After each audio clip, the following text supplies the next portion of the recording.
Kulandela izindaba zokudlula emhlabeni kukaSibusiso Khwela, iqembu iANC KwaZulu-Natal liye koqinisa idolo umndeni wakhe. Lithi uKhwela ubewuthanda umsebenzi wakhe futhi ubengasebenzi ngaphansi kwencindezi eqenjini.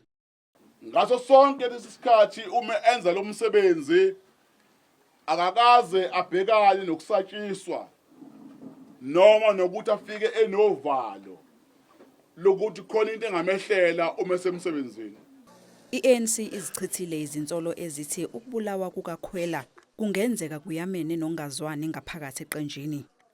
Njengamanje njengabaholi beANC akukho ebesikwazi phakathi kwegatsha likaKhongolose namalunga wonke eANC ewa17 abengenza ukuthi kube khona ungezwani ongalideli ukuthi phakathi kwabo kube khona umuntu olimala ngalendlela.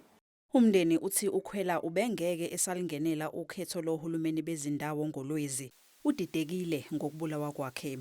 Waphela umpwethu wasibiza sahlala phansi wathe nayi ngeke asalingenela ukhetho.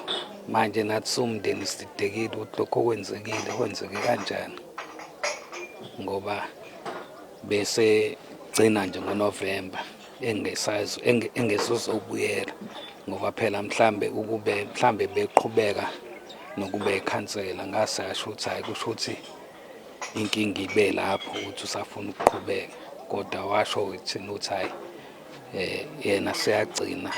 Leli cala liphenywa yithimba eliphenya ngokubulawa koSombusazwe, iPolitical Killings Task Team. Umndeni ufuna ubulungiswa.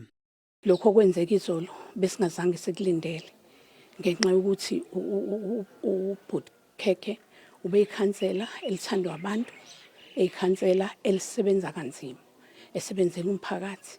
Imbangela yokubulawa kukaKhwela ayikaziwa, amaphoyisa asaphenya.